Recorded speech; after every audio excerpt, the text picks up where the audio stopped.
starts glowing and the film starts rolling. You wanna be knowing what you might be in for. So give the show a listen and find out what you're missing. Put yourself in position for the is a good score.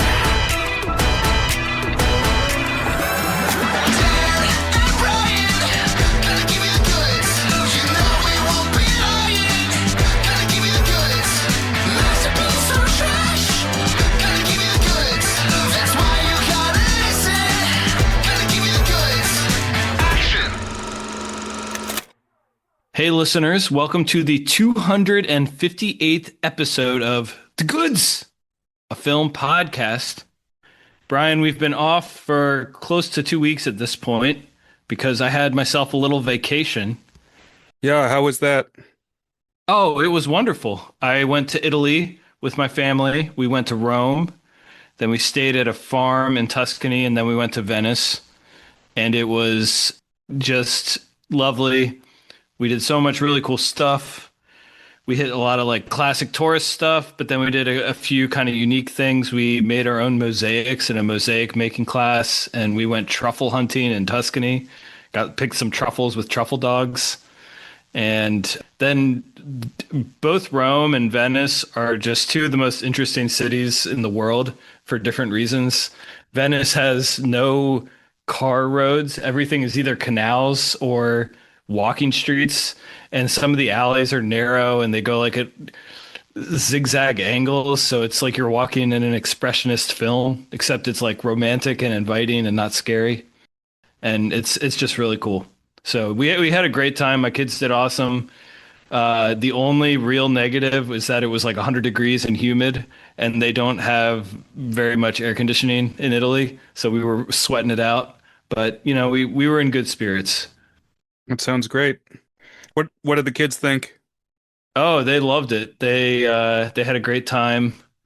They took a lot of pictures. We got them these digital cameras, and they got little souvenirs, and they were getting into it. They were good travelers, good companions. So I was very proud of them. I didn't do international travel until I was an adult, and honestly, not a young adult. Like my first real international travel, not just like a Caribbean resort, was like 10 years ago or something. So I'm glad that they're getting the chance to experience it fairly young.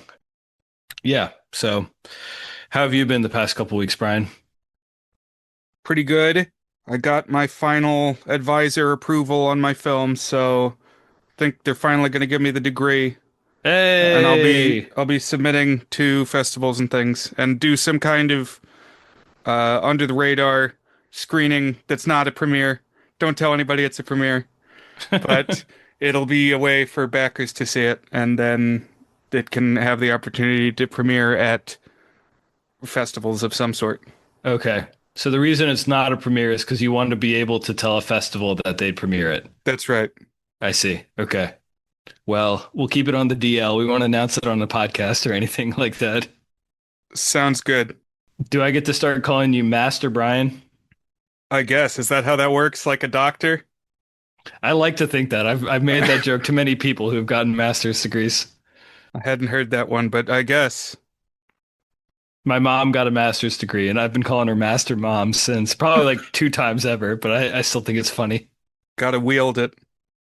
I guess master, it could be a gender neutral term. Is there like a female version of master? Sometimes they say mistress, but I think that's got baggage.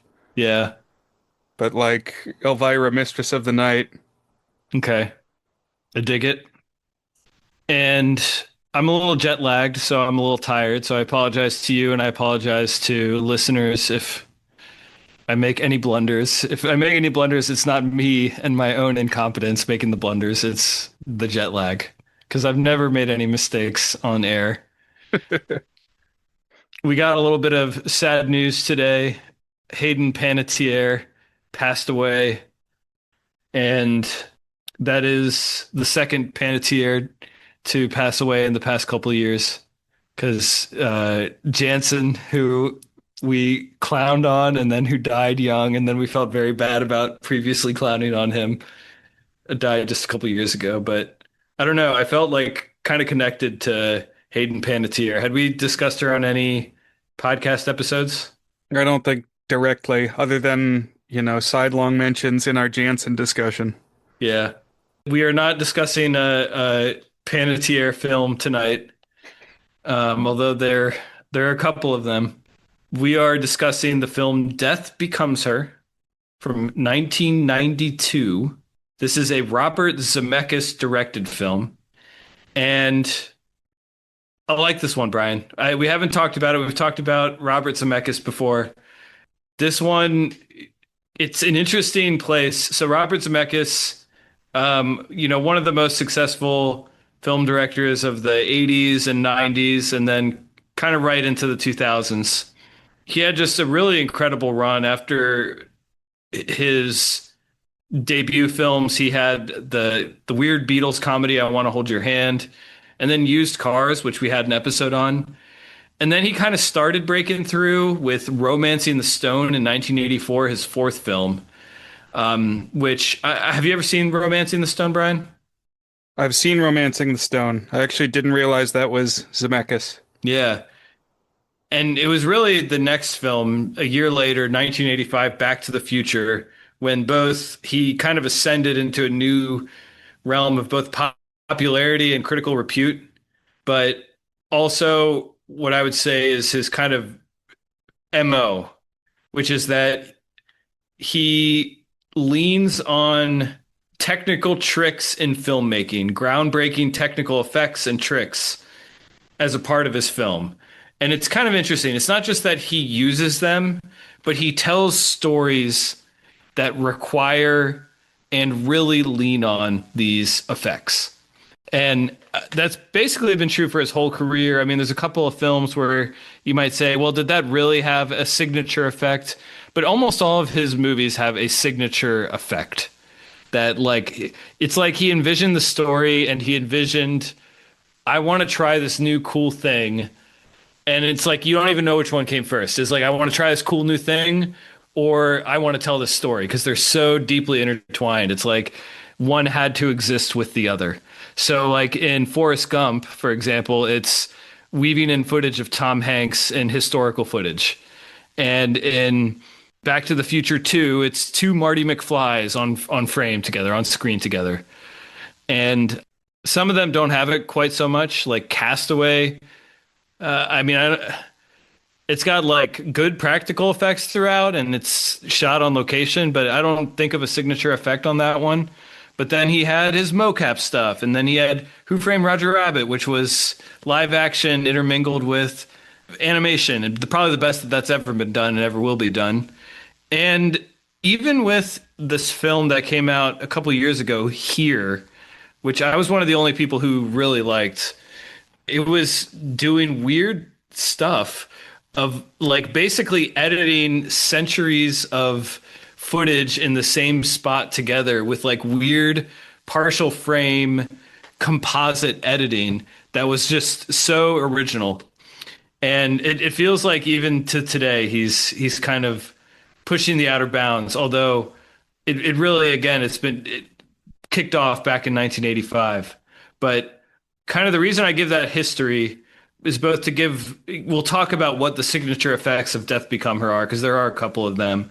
But just in the arc of Zemeckis' career, we have Back to the Future, Roger Rabbit, Back to the Future 2 and 3. Then we have Death Becomes Her, which got medium reviews and isn't quite as well known necessarily as those other ones, at least in kind of mainstream discourse. But then we got Forrest Gump after that. So this was kind of like a little blip during what is pretty much the peak of his powers. You know, he was getting Best Picture and Best Director awards around then. So with Forrest Gump, at least. And then he had Contact and Castaway, What Lies Beneath, and then his mocap stuff after that. So yeah. So had you seen this one before, Brian?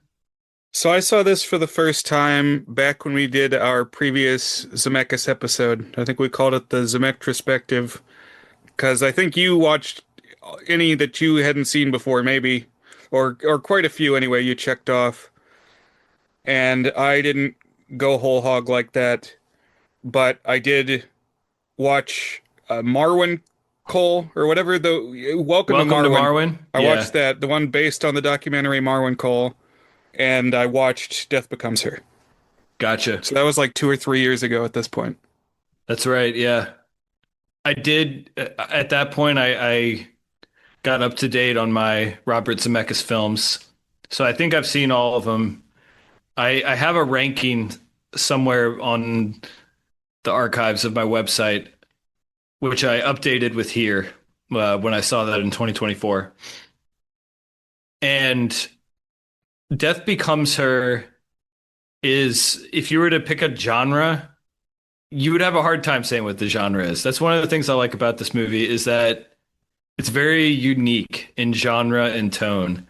So its pace is a little bit like a screwball comedy where there's lots and lots of repartee and things happen really fast. And the characters are always one up in the other. And it's just kind of moving at this brisk verbal repartee. But it's also like a horror comedy. So it's a horror comedy, screwballs, but it's also a Hollywood satire. And it's also got like body horror in it. And so it's just got all this stuff going on. And it's really a unique film. So the reason that I wanted to discuss it, Brian, was because it has some connections to past Goods films, but also we talked Weekend at Bernie's in our most recent episode, which was a film from about the same time. I think we talked about the fact that this came between Weekend at Bernie's and Weekend at Bernie's 2, and also deals with the body and death and practical effects therein. And it's just kind of from the same era. And I was like, we like films like this, so let's talk about Death Becomes Her. Yes, unusually active dead bodies. It's actually the first time I'd ever heard of this one was in like an hour-long TV documentary about Industrial Light and Magic. Probably around the time the prequels Star Wars movies were coming out, like 1999 or 2001 or something. I saw on TV this presentation that had just a bunch of snippets of productions that ILM was involved in, and it had clips from Death Becomes Her, spoiler-rich clips once stuff starts happening. Right. But I was like, what the heck is that? So eventually, I got to see that. I kind of mentioned this, but Death Becomes Her was not well received in its time. It wasn't completely panned, but I think if you go look at Wikipedia, it says mixed reviews from critics. And it didn't make a crazy amount of money relative to other films of the era. So I had the thought in my head that this was a flop of a film, but it made $149 million at the box office against a budget of $55 million.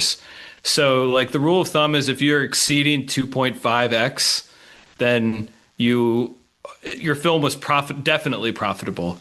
And if it's like less than 2.5x but still above budget, then it's like a gray area. But 55 million budget to 149 million box office, that's almost 3 times as much. So this was a profitable film, but maybe not as profitable as some of the movies around then. So I don't know.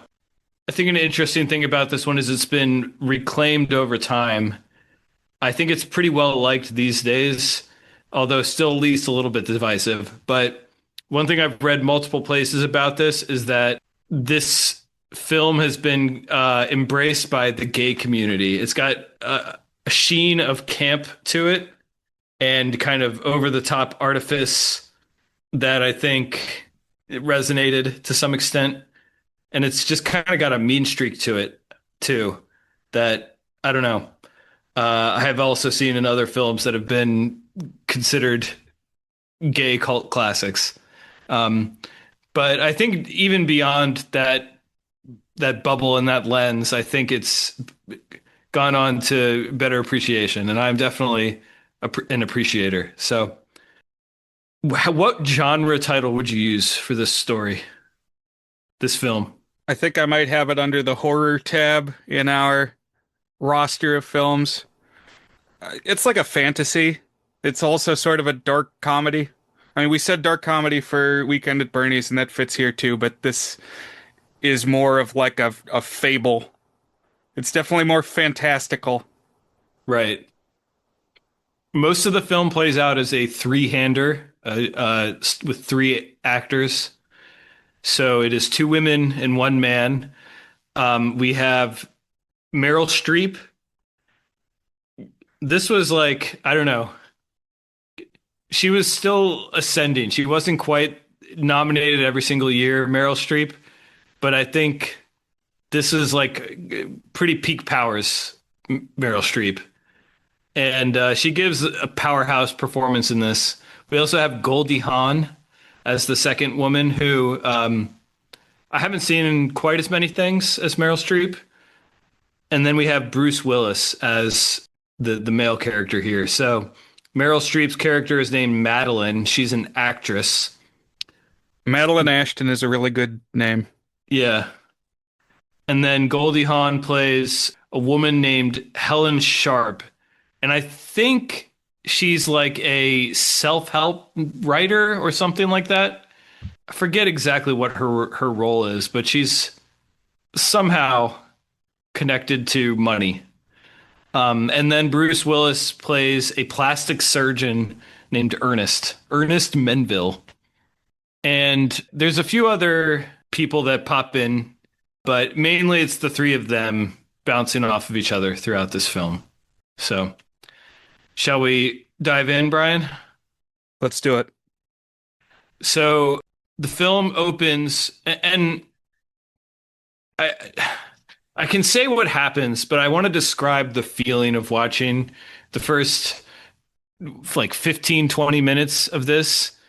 And that is that it does rapid fire setup and it like does time jumps and scenario jumps, even with like smash cut comic pacing to it sometimes. So it opens with Ernest, that's the Bruce Willis character, and Helen, a couple, going to a stage play that's kind of a revue.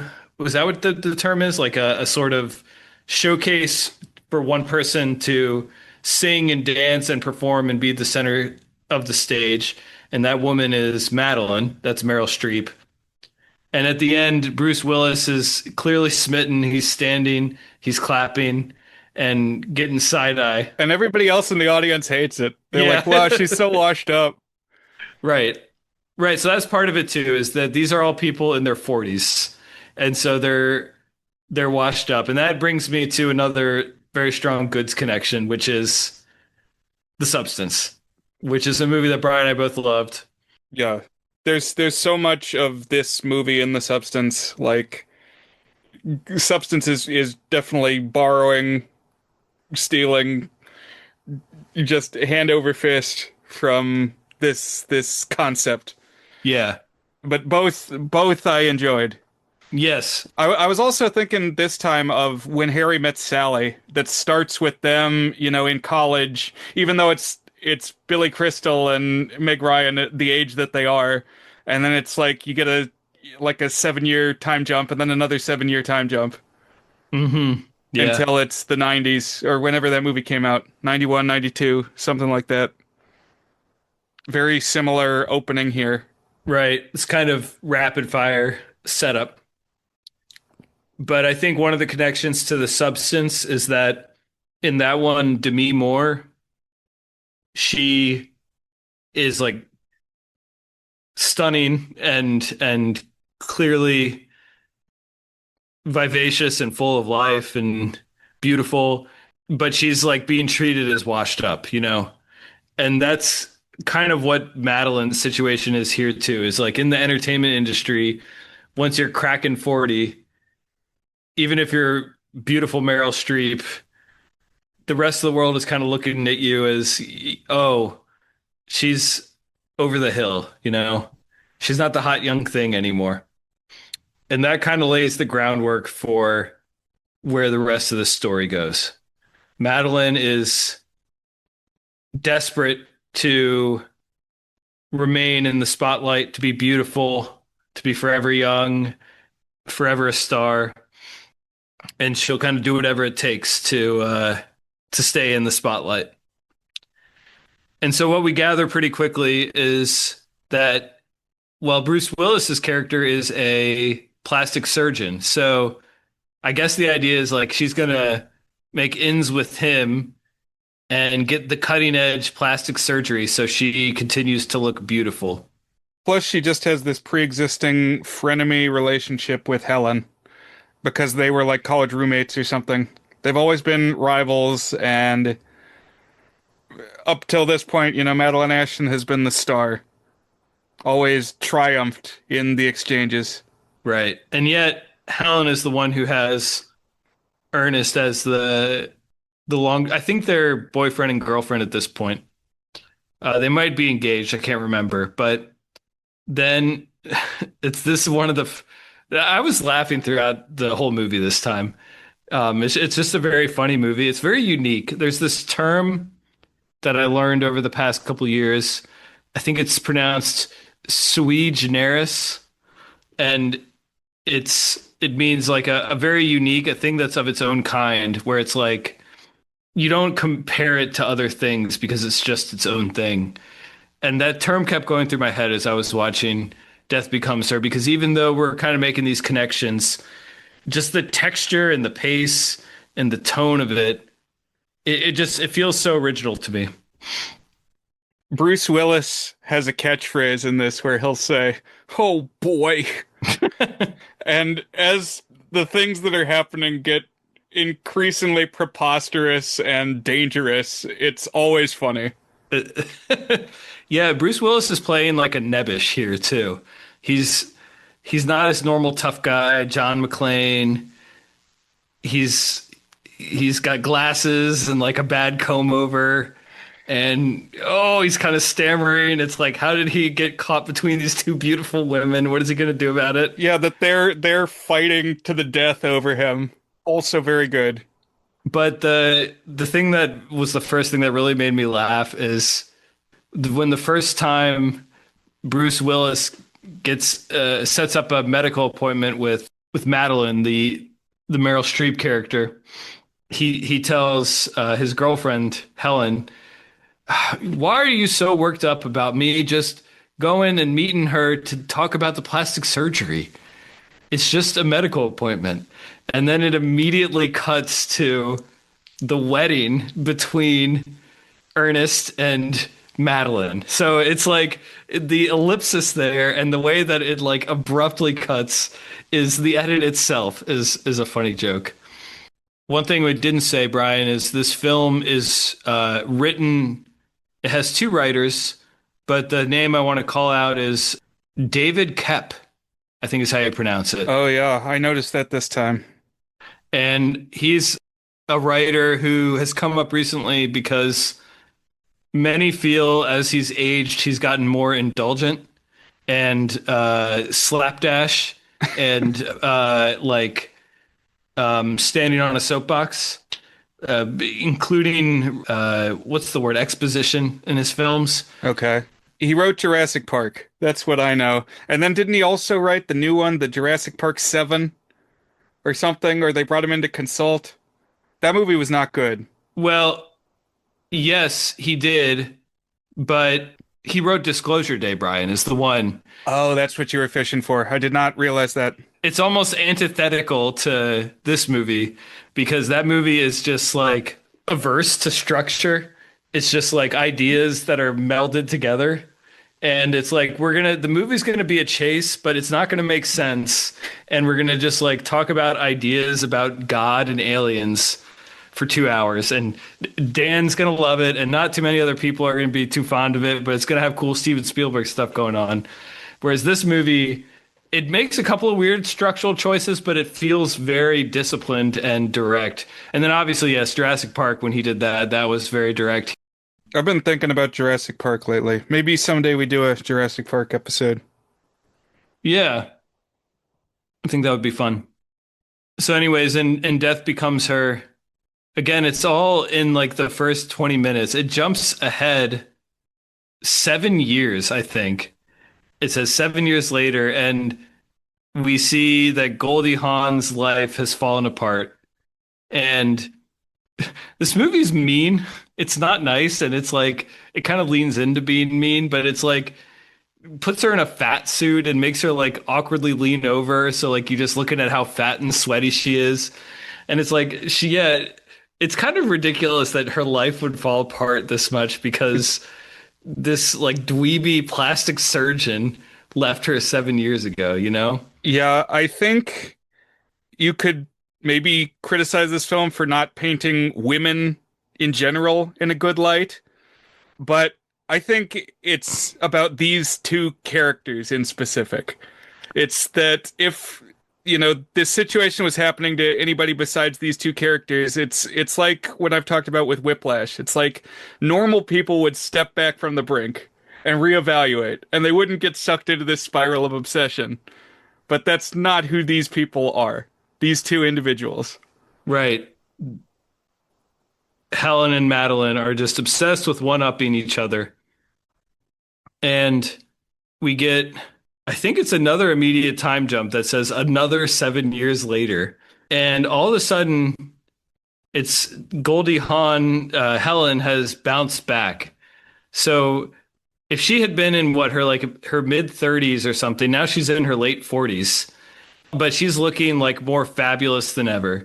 Young, well made up, about town. And in the beginning, she had mentioned that she was thinking of writing a book, trying to write a book, and now she's written the book, and it's a big smash. And then we kind of check in on Madeline and Ernest, and they're living in this big house together. And we see like even when she wakes up, she's got like cosmetic stuff going on. I don't know if it's actual like recent plastic surgery or what, but like Madeline is still obsessed with her looks and her vanity, but she's definitely like visibly aged some. Meanwhile, Ernest is an alcoholic, and his career has shifted so that he doesn't just do plastic surgery anymore. Now he does makeup on corpses, on dead bodies, which of course has like a metaphoric element to him doing plastic surgery on older actresses in Hollywood, like comparing them to corpses. So that's a part of the mean joke here too. Right. I think it's at least implied, if not directly stated, that because of his alcoholism, he can't operate on living people anymore. He's fallen out of favor with the medical establishment, and so he's transitioned in his job to, painting the faces of the dead. Right, which is like a major downgrade. He had been like a hot plastic surgery, like up and coming guy that everybody wanted to get work from. So tell us about this place that they live in, Brian. This mansion where a bunch of the movie is set. Ernest and Madeline have this great house, and the production design in this movie is awesome, even before any magic starts happening. Like the theater at the beginning, and even the gross apartment that Helen has. And then, that we spend a lot of time in this big house, and the camera's going to be, swooping through it on a big jib arm, and like big spiral staircase in the 2-story foyer. It's impressive. It's like a gothic mansion. So it's giving us horror vibes. And like already used the word expressionistic today, but I was thinking of like the old Dracula castles. It's like a little bit like that, but it's this sort of 80s glamour Hollywood version of it. Right. So I was also thinking of other stories of the horror of aging in Hollywood with like Sunset Boulevard. Oh yeah, that one has a great house too. Yeah, there's another one is Whatever Happened to Baby Jane. I have not actually seen that one. So when Madeline is at a doctor's office, and by the way, she's just miserable. Like their relationship is terrible, Ernest and Madeline, and she's like depressed about aging.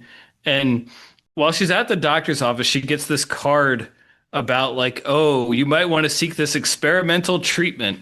And it's like exactly what happens in The Substance, Brian. I had forgotten that was how it played out in this one. When I've seen The Substance a few times, since I last saw this. And I was like, oh, this is the exact beat from The Substance where she's at the doctor's office and somebody slips her a card and says, "This will solve all your problems." Hmm. Yeah, very similar. Meanwhile, Helen not only it has rejuvenated herself completely, but she is determined to win back Bruce Willis. And all of this is like they don't actually care about Bruce Willis. It's just one upping the other. Right, taking what the other one has. And so it's like this twisted version of a romantic comedy. And one thing I was thinking about, I used the term screwball earlier. I've seen a few screwball comedies since I first saw this, and a lot of them have an element of divorce. Like there's a separation, and it's about people, a couple that was separated getting back together. And so this kind of has that, like if you squint, that's kind of the structure of the Goldie Hawn and Bruce Willis reuniting with to get over the femme fatale of Meryl Streep. But it, it's not really like she doesn't actually care about him, and this whole thing is so nobody actually likes each other in this. I would imagine that part of the reason that this has been a popular film in the queer community is like the obsession of competition between the two women reads as if they are obsessed with each other, like infatuated with each other more than they are the actual romantic target. It had me thinking of, have you ever heard the song or seen the music video for the Sabrina Carpenter song? I think it's Obsessed. It's what it's called. I'm obsessed with your ex. No. So that's got a funny music video. I mean, it's basically the premise of this, where there's like a boy, but there's two women. So one is played by Sabrina Carpenter and one is played by Jenna Ortega. And they like keep attacking each other and thinking of the other when the boy is around. So it's got kind of the similar element where they're like, clearly they're thinking of each other, whether it's actual attraction or just this fascination slash obsession with each other. But with Goldie Hawn on the scene and trying to seduce Bruce Willis again, finally, Madeline goes to where this card was, told her to go.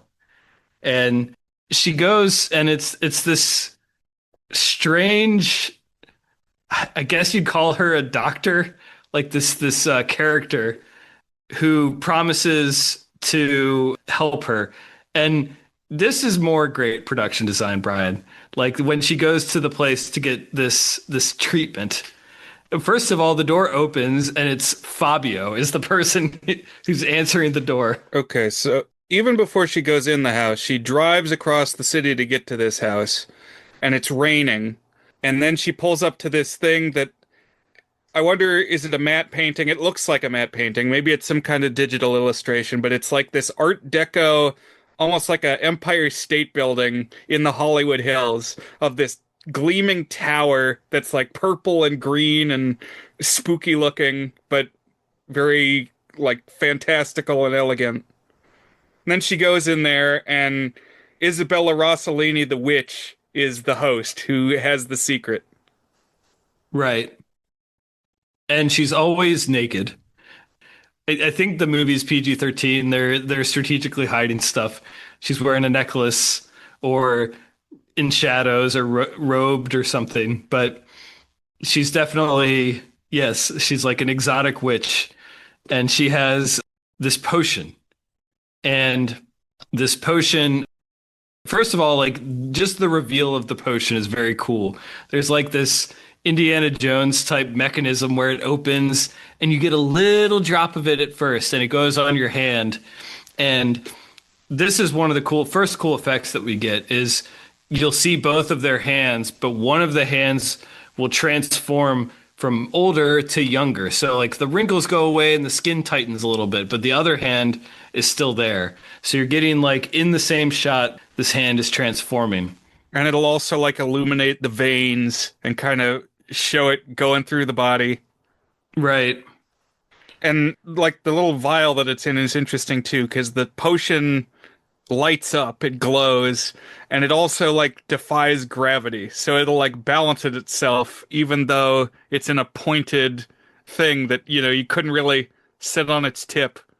And when she drinks it, she gets some warnings. And this was more stuff that was making me think about the substance. The substance has like specific warnings. Now, if you take this, here's what you have to do. But of course, the characters aren't going to heed it. And here it's like, well, this will rejuvenate your body, but you need to take care of your body because you're going to be stuck with it. And she's like, yeah, yeah. And she chugs it. And we get another cool effect because, yeah, it's spreading throughout all of her. And she is being made more youthful. And it's done in funny ways. It's like, so yes, her face gets pulled a little bit tighter and some of the wrinkles get makeup on them so now you don't see them anymore, but also like her curves, her butt and her boobs tighten up so that like she's young and firm again. And it's kind of a cool effect. Yeah, it's a good trick. There's a lot of mirrors in this movie, and I was really enjoying. Zemeckis knew what to do with mirrors. Have you ever seen the clip from Contact where a girl is racing down a hall and then all of a sudden she gets to the end of the hall and a mirror door swings open and it was like the whole shot was through the mirror. If you see it, it's like how could he possibly have achieved this effect? I've seen an explanation of it before, but it's just extremely unintuitive how it could have happened. That's pretty cool. I have not seen that movie, but the way you're describing it, it sounds like in the very first episode of The Twilight Zone, there's a shot of a guy running, and it looks like he's running towards the camera. And then, like in the last half second, you see like a piece of his shoulder come into frame, and actually it's a mirror, and he slams into it, and the mirror like shatters apart, and he ricochets off and runs back the other way. So it's like the whole shot was in the mirror. Oh man, that sounds cool. I'll post this clip on the Discord. You can come find us at thegoodsfilmpodcast.com. We have a Discord. I'll also send it to you, Brian. But as Meryl Streep is at this place getting this substance treatment to bring her body back to freshness, at the same time, Helen has knocked on the door of Bruce Willis and is like immediately seducing him, and he's like putting up no resistance. He's like, okay, yeah. And she's like, all right, here's what we're gonna do. We're gonna be together and you're gonna kill Madeline. And then they like imagine how it's gonna go. And this is funny too, because they're like it's kind of cross-cutting with her coming back to fresh life. And in the meantime, we're getting to like vividly witness her murder in this like imagined scenario. And the gist of it is they're going to poison her, but not too much, and then put her in her car and push her off the ledge. And the car's going to land and explode, and everybody's going to think she was drunk. And I was getting vibes this time, Brian, as Goldie Hawn was explaining to Bruce Willis how he's going to do this murder of The Emperor's New Groove when she's describing the murder of I the Emperor. smash it with the hammer. I mail the box to myself. How it gets more and more ridiculous and elaborate, and she gets more like intense as she's explaining it. It's got kind of that same energy. Mm-hmm.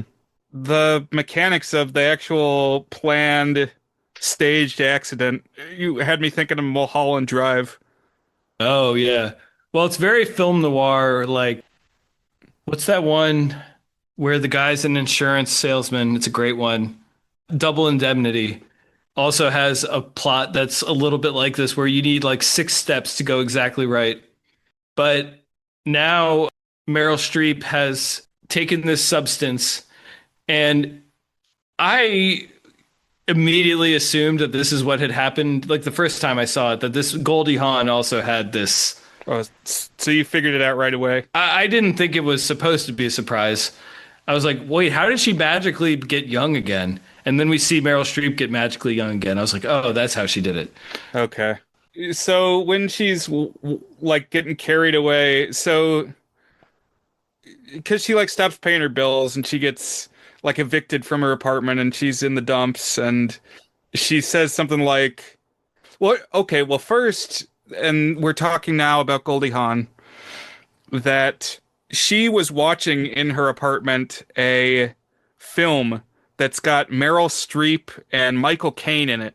And I want to know, what is that film, Dan? Did you look up what is that film that she's watching? Oh man, no, I didn't. Because they have a fake movie cover where it says it's Madeline Ashton and Michael Caine. But whatever it is, it's Oh, actually, I mean, it's got to be a real movie with young Meryl Streep and young Michael Caine. It's like, that is probably a good movie. I would watch it. But anyway, she makes some vow, Helen does, of I know a way that I can get revenge. And it just, I would buy that she, got really hell bent on a workout plan or something. Sure. But I can also see why your mind would go to, oh, she figured out the substance. Right. And the undercurrent or like colloquial story of this is you might call it the fountain of youth or something. It's like an older person finds a way to stay young. So now Meryl Streep has taken this. And remember when she took it, she got like a vague warning that was like, take care of your body now because you're stuck with it. And it's like, well, what does that actually mean? I mean, that's, you can say that about any person. Yeah, you and your body will be together for a long time. And Bruce Willis has just reunited with hot Goldie Hawn and is put like, all right, I guess I'll do your murder scheme to go kill Meryl Streep. And then Meryl Streep shows up and she's like become young and beautiful again. And she's like, oh, let's rekindle our romance here, basically. And they're like kind of talking at the edge of the stairs. And you can just see Bruce Willis getting overwhelmed at like everything that's happening. But when they have this conversation, it reaches its literal tipping point when Meryl Streep is at the edge of these stairs and she's kind of in these high heels. And in like these Looney Tune physics, she's like wobbling at the edge of the stairs. And it's clear that she's about to fall. And she like reaches out her hand for Bruce Willis to grab it. But instead of grabbing it, he like does a little flick. And because remember, he's been plotting to murder her also. And Meryl Streep falls down this dramatic staircase, this awesome staircase that Brian described that we got introduced to at the beginning of pretty early on in the film. And now she falls down it, but she doesn't just fall down it, Brian. She like spends 18 seconds slowly crumbling. You're like hearing bones shatter as she's going down and seeing her like ragdoll physics, and she's like bouncing off walls. It's a very funny and well done and extended flight down these stairs. And this is when the movie hits a turning point. Right. First of all, even just the fall itself had me laughing. But then she's presumed dead because her like neck is sideways and her foot is like 270 degrees the wrong way. And it's like, that's a broken body right there. So we see Bruce Willis go and call Goldie Hawn. I did it. I killed her. And she's like, you weren't supposed to kill her yet. This was like step 1 of 6 to kill her. It's like, no, she fell down the stairs. And then she's like, this is terrible. We're going to get caught. Like, obviously, you just killed her. You even called me instead of calling the police when she fell down the stairs. And he's like, I guess you're right. Oh, boy. But the whole time, it's a single shot with him on the phone. And in the background the whole time is this crumpled corpse of Meryl Streep at the bottom of the stairs that very slowly starts moving again. And then, like, gets itself upright. And it's like a combination outrageous body horror and like black comedy, seeing this corpse like writhing back to life. It's so well done. It's really scary in the part before it goes into focus, and then it kind of shifts to being funny. But like the standing up and you can tell her head is backwards. It's genuinely creepy. And yeah, just how it's all one shot. It's really cool. Yeah. And you're wondering, I mean, I'm wondering, how did Zemeckis pull all of this off? Because to get that one shot to work, you had to basically have Meryl Streep actually be in that position or make it look like she was in camera. And then she has to like get up. And then, yeah, there's a rack focus or a focus shift in there. It's also got like vibes of like Frankenstein too, of like the thing rising to life, you know? So now we have Meryl Streep in like a partially assembled body, but this is where we start getting some of the effects. So this ended up winning the Oscar for best visual effects, and it's right around here that you start to see it because Meryl Streep's head is the wrong way, like The Exorcist. She walks over to Bruce Willis while he's on the phone, and she's walking backwards, but we're seeing her head, but her body is very clearly backwards. So this is pretty wild. She's like she hasn't quite processed what's wrong. She's like trying to figure it out. And I don't know. What are you thinking of these body effects, Brian? It's good. The way that her face is kind of composited on the head is a little digital soupy, but Okay. I mean it's quite good. It's hard to pick it apart. They did a good job. She's like, "Oh, we got to straighten out my neck," and like turns her neck 180 degrees. Once they do that, it gets better. And yeah, there's like broken neck bits sticking out around her now straightforward head. So poor Bruce Willis. I say poor Bruce Willis, but he was like plotting a murder. He's like, okay, well now I killed her, but oh wait, now I'm going to be blamed for it. But wait, no, now she's actually alive and a monster. But wait, no, now she's like she kind of resembles human again. So I guess I got to bring her to the doctor because she's clearly got fractured bones. And so they go to the emergency room, and this is the funniest scene in the movie, Brian, when they're in the ER because there's this doctor, and I looked up who played him, and it's actually Sidney Pollack, who is a director. He made a whole bunch of movies. He won Oscars and stuff. And so he's playing this doctor, and he's just describing what he's seeing, how she has no pulse, and he's like, uh-huh, and you're not feeling any pain as I do this, and like doing her wrists in all sorts of like wrong directions, and it's like it sounds like a I don't know, like making all this machinery clunking, grinding noises. Like clearly there's busted shards of bone in her wrist, and he's just exasperated because he's like he doesn't even know what he's looking at. Like it's defying everything he knows about medical science. I like this one doctor character we get for one scene. Yeah, it's this same moment happens in Return of the Living Dead of when they've inhaled the gas and then the paramedics come. And they're like, "Well, you technically shouldn't be alive right now." You know, Yeah. they take the temperature. That's room temperature.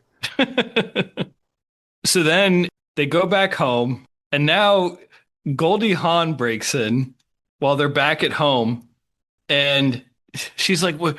Did you kill her? We got to kill her because Bruce Willis hasn't called back to explain what's going on here." And so he's like, "You can't be here," because then who pops up but the, I guess, reconstituted Meryl Streep. And she approaches Goldie Hawn with this shotgun and basically point blank and with very little hesitation shoots Goldie Hawn in the stomach as revenge for plotting her murder and for trying to steal back Bruce Willis. And well, as she does this, by the way, I was also laughing really hard because it's pretty violent and brutal, but Bruce Willis is doing a great job breaking her down in the background. And the way that Zemeckis shot it is it's not just he's like freaking out in the background, but it's like another Looney Tunes gag because he's like running back and forth in the background, like off frame, back on frame and stuff. Okay, so now the murder's gone the opposite way. Now they've killed Goldie Hawn, and so Meryl Streep and Bruce Willis are like, okay, well, now we've done this murder. We've got to plot a way to get rid of it. Except Goldie Hawn comes back to life too.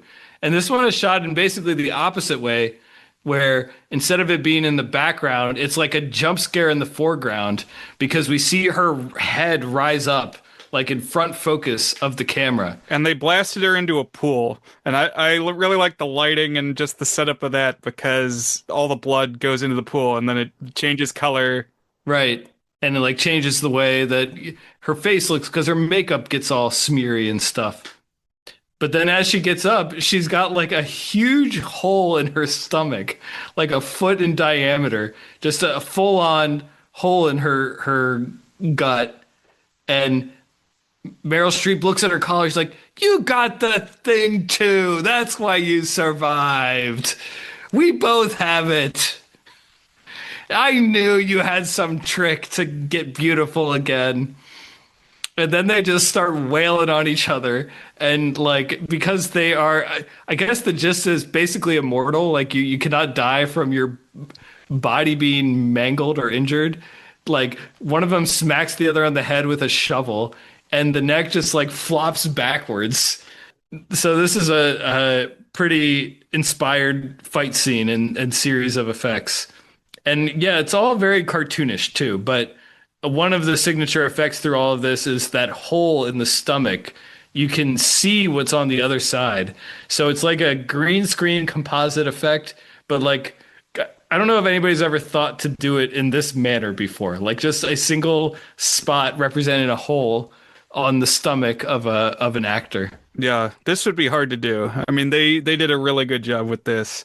And then all of these effects. So these Zemeckis movies that are built on the effects, I rewatched the Back to the Future trilogy recently. And so Back to the Future 2 was like 1989 and Back to the Future 3 was 1990. They kind of wrote them as one movie and shot them back to back. And those really use the effect of having the same actor in multiple places at once. It's just, it happens all the time to the point that you like forget that it's even an effect. So Zemeckis is really good at, using the effect to the extent that it fades away to even think that it's special. Like, oh, you just buy it. This is happening. And I really felt that here when Goldie Hawn goes over. So Meryl Streep like throws either the shovel or some kind of like fire poker at her, some long javelin type thing, throws it at her. It goes through the hole, lodges in the couch, and then, they have their dialogue with each other as they're walking, circling each other around the room, and it ends with Goldie Hawn sitting on the couch, and the thing that's impaled in the couch goes through her again, and then she's sitting there, and it's jutting out through her towards the camera. I thought that was a pretty great moment. But a funny thing that's going on with this fight is like they're like airing their grievances. It's like a Seinfeld airing of grievances.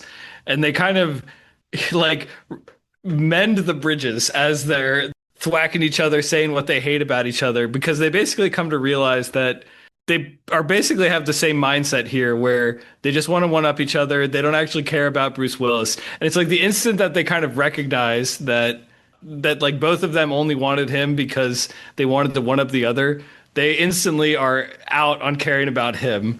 And they're like, oh yeah, we don't care about him. Let's get rid of him too. I didn't quite understand why, but they immediately plotted to kill him too. So now he's going to be the one who's going to get killed. Just they like poisoned his drink or something. Because the joke is he decides he's not, I'm going to give up drinking, and he tosses the poisoned drink out of the cup. But what were they going to give him sleeping? Oh, you know what it was? This is what it was. They wanted to trap him. Yeah, they determine that they need him. Yes, because his job is he takes care of dead bodies. He restores damaged Yes. corpses. So if this is going to be their state of affairs, they need somebody who knows how to fix them up. That's what it is. And so he decides he's going to leave. And so the drink is not poison, but it's a sleeping potion so that he'll be trapped with them. But they ultimately decide, okay, what he actually needs to do is he needs to get the potion, the substance also, because then he'll have to help take care of us because he'll need to take care of himself too. He'll have this eternal life as well because he would otherwise die. And at some point he would stop being able to take care of our bodies that are falling apart.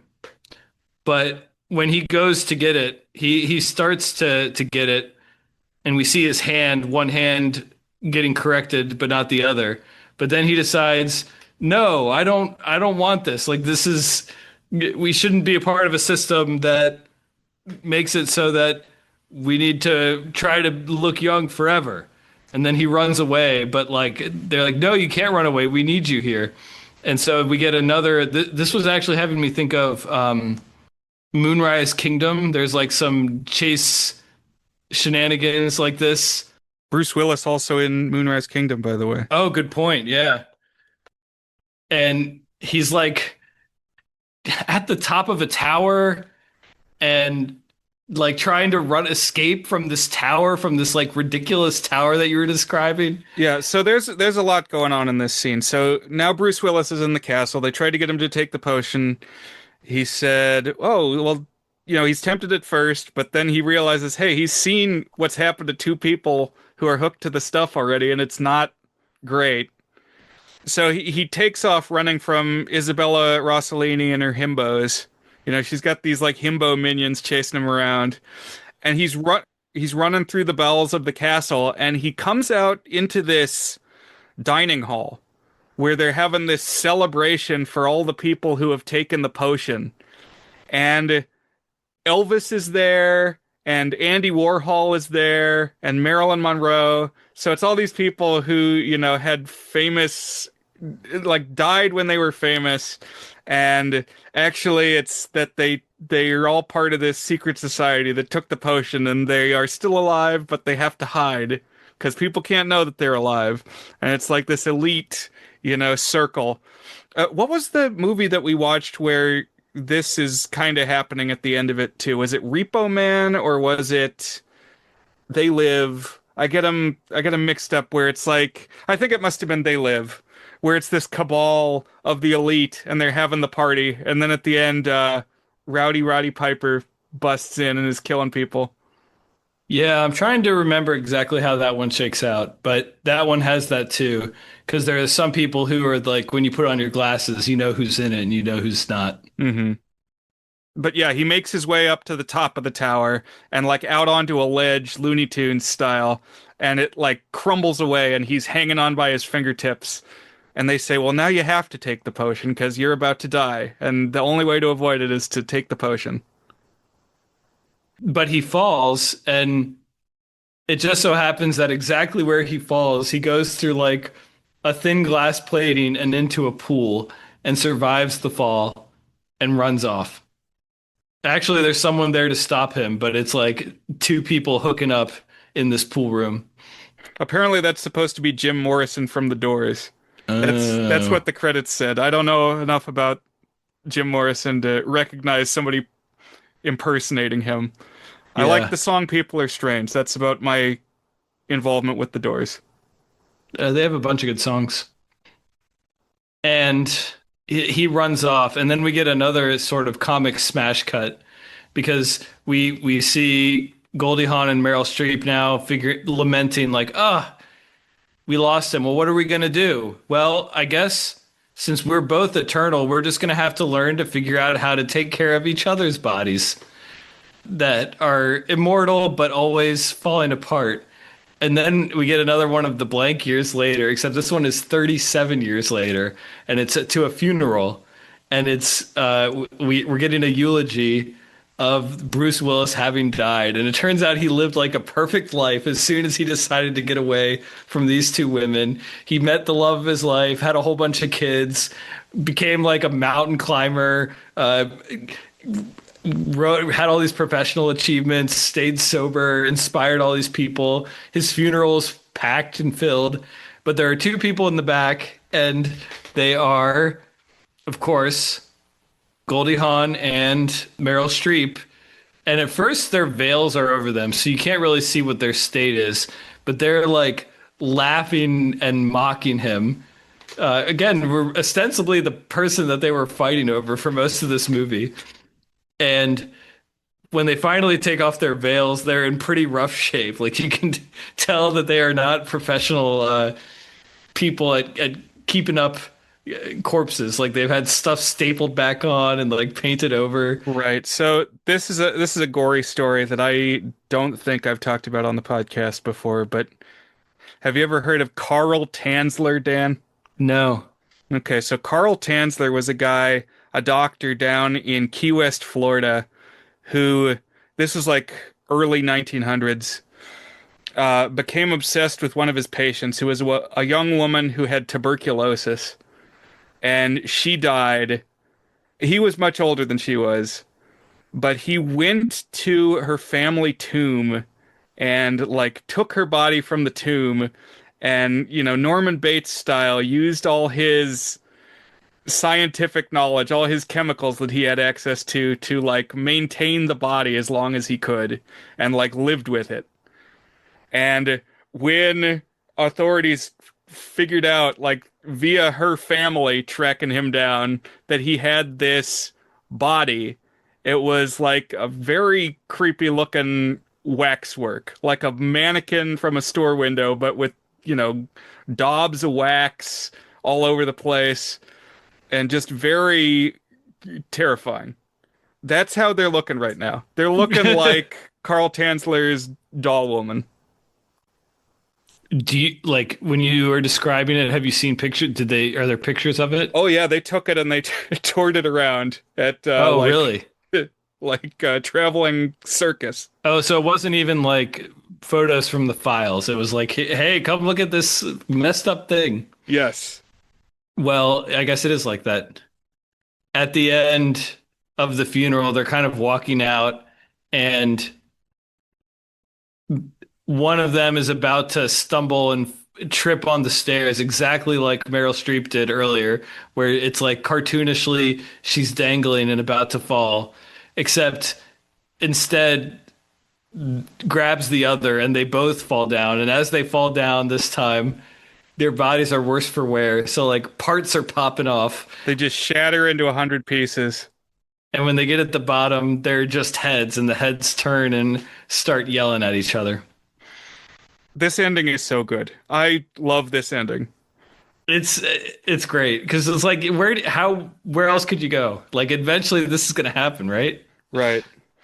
Yeah, it had me thinking of in Pirates of the Caribbean, the Black Pearl, the first one. Mm-hmm. There's a fight, a skeleton fight between Barbossa and Jack, and you know they've both taken the curse at this point, so they can't really die. If they're in the moonlight, they're skeletons, and if they're in the sunlight, they're people. And Barbossa says, "So what now, Jack? We be two immortals locked in battle until Judgment Day when the trumpets sound." And Jack says, "Or you could just give up." That's what's going on here. It's the rivalry that can never end now because they've both been cursed. That's pretty funny. Yeah, so it's like they use the term frenemies. That's what they are because they still have this antagonistic streak to them too. It's like when you're with someone and you're almost like performatively nice, and in fact, you really resent that person. Like that's the vibe that they're giving off. But then yes, they're still yelling at each other at the end when they're just heads. And that is Death Becomes Her. We do need to circle back to something that you said earlier, which is that you could read this movie as, you didn't use this term, but as misogynistic, as being unnecessarily cruel towards women. And you're right that it's just these two women. And these women also kind of represent a certain kind of like perspective in entertainment. It's kind of like what The Substance was doing, but The Substance was just, there was one main character and that's it. So we saw the two versions of the main character. Here it's two different women. And then also we have this third person who's Bruce Willis, who's the man. And the fact that the women are both, first of all, like just terrible. They're like, I mean, they're fun to spend time with at least. Like that's why this movie works, is like you are enjoying the time that they're on screen, but they are so shallow and image obsessed and want to steal the boy, but only to piss off the other woman. It's like a screed almost, you know? And yet it's done in this clearly heightened, artificial, over the top way that you know that it's done tongue in cheek. But just because something's tongue in cheek doesn't automatically make it like good spirit, you know? So I don't know. I kind of struggle with it. Like I kind of get that it's being satirical, but like it really does feel like it's really mean and nasty about the women. And then, okay, Bruce Willis, he's kind of a dweeb, but like he's like the sucker that's being pushed around by the women. I do think the ending is far too generous to Bruce Willis. Yes. Like, what do you mean he's a saint? We've clearly seen that he's not one. Because that's the thing is like, and then as soon as he lets go of the harpy women, he starts living his dream life. Like that's the joke. It's like, okay, well, that is kind of a misogynistic joke. Like, even if we have spent this movie understanding that these are nasty, negative characters, the joke is still the man is held down by the woman, and as soon as he leaves her, these two awful women, he ends up having a great life.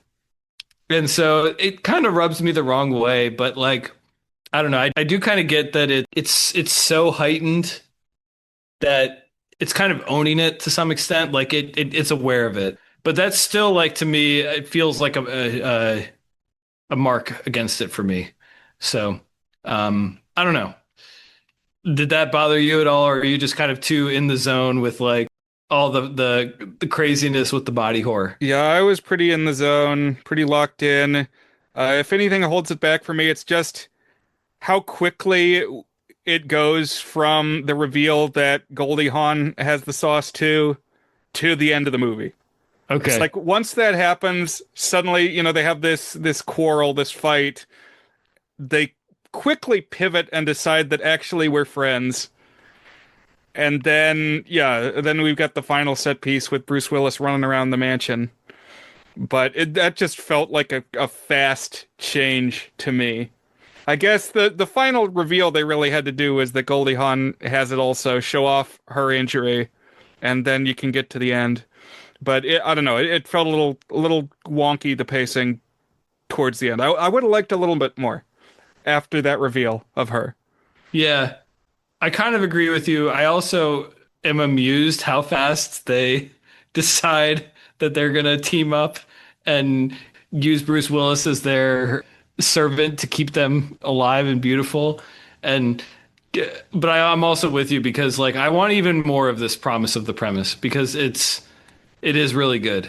Like when they're doing the body effects stuff. Right, we need a little bit more Weekend at Bernie's of, how would they go about living a normal life with this new dynamic? And yeah, Death Becomes Her.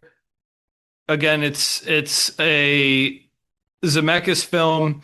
I think I ranked it fourth among Zemeckis movies, which is maybe too high, but I was really smitten with it the first time through, and I kind of still feel the same way. Oh, the score is so good in this. Yeah, Alan Silvestri is Zemeckis' go-to, and here the score is great. It makes me think of almost like a Batman movie or something, like the gothic, the 40s gothic. Yeah. It's got like this. I don't think it's quite that fast, but it's got like this energy, like this sinister, but yes, gothic energy to it that I like. Shot by Dean Cundy, who shot Jurassic Park, shot Halloween, a great cinematographer, and is doing incredible stuff here with Zemeckis. Like there's so many inspired shots where he puts the camera and like how did they make that work and like but it also just looks good. Yeah. So and then you have the production design and every bit of production design is good. And I really admire the writing, especially the structure and pace of it. I think maybe you're right that there are some spots it could have lingered a little more, but I kind of like how fast it goes because every bit of it's entertaining and it's always changing what it is. Like a scene later, it's always a different dynamic than it was the scene before. And so you're always just like, oh my God, they went there. Oh my God, they went there. Oh, this is different. Okay. And so it has a sense of like escalation and just pleasing whiplash to it. I guess whiplash is like definitionally not pleasing. I don't know. There's probably what's the good version of whiplash? Delightful whiplash. Well, shall we rate, Brian? Let's do it. So, is it good? Is our signature section where we each give the movie a rating on our 8-point goodness scale, ranging from very not good, which is a 1 out of 8, to our masterpiece rating, toward a good, which is an 8 out of 8. Brian, is Death Becomes Her from 1992 good? I'm going to give this one an exceptionally good 7 out of 8. I really think it works. It's funny. It's scary, disturbing. It really works as like a horror comedy. And I love the characters that are sucked into the obsessive rivalry that's going to last forever now, and they're just completely untethered. They're disincorporated. Like what happens next? It really does feel a lot like The Substance. That I mean, that ended with her like just totally sloughing apart, falling apart on her own Hollywood star. I really do think The Substance owed a debt to Death Becomes Her. But it's fun. I wonder how many more people are out there taking the potion. Yeah, I like that they had a secret club of all the people who had done that. Hmm. And yeah, the production design's so good. Just all the buildings, even before the magic starts happening. And it really has a sense of building throughout the movie. And like, yeah, just a good tone. The rain falling, driving through the rain to the haunted house. It's very evocative. So this was a pleasant surprise when I watched it a couple years ago, and I still really like it. Where are you at? So one thing, the title, Death Becomes Her. I was thinking about it, and I think it's clever. I think what it's going for, it's not the most elegant wordplay, but I think what it's going for is, so when you say something becomes someone, it's like it suits that person. It befits that Yeah, person. flatters them. Right. So death befits her. Death flatters her. Hmm. She looks good even in this deathly state. Right. But also like, I am become death, like yes, Oppenheimer. exactly, that too. She becomes this immortal thing also. So I think that's what it's going for. Kind of clever. I think so too. It also just has a ring to it. It feels like mood wise, it feels right. We got to pull Mitch on that one. Is Death Becomes Her a good title? But I think it is. I'm going to give this one an exceptionally good as well. Probably lower half. And the reason is because when it's a movie is this mean and this like barbed, I get a little detached from the characters. It's kind of the same reason I didn't give The Substance an 8 out of 8. It's like it's just such a barbed movie that there's catharsis in it, but there's less emotional investment. And that's kind of how I feel about Death Becomes Her as well. And particularly, it feels kind of mean-spirited towards the women, as in the way that I just talked about. But I love the way that it's written. The tone is just so original. It's surreal. It's black comedy. It's zippy. It's got elements of a rom-com, but like a love triangle, and it's just all these different things. And all the performances are good. I think the order from best to worst is Meryl Streep, Bruce Willis, Goldie Hawn, but they're all very, very good. But Meryl Streep, man, is doing just all this stuff. It's like a very funny performance, but like she's very intense too.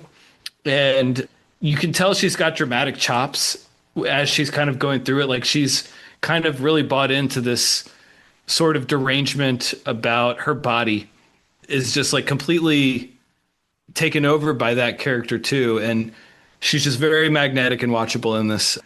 I feel like this has to be, it's a side of Meryl Streep that you don't want to get lost. You know, she can do like what, Bridges of Madison County. I think that was her. Was she in what's the divorce movie? Kramer versus Kramer. Right. So she can do this serious stuff, but this is kind of more like Devil Wears Prada side of her. But it's even a different thing from that because it's got the horror stuff and a little more physical. And I don't know. I think it's a great performance.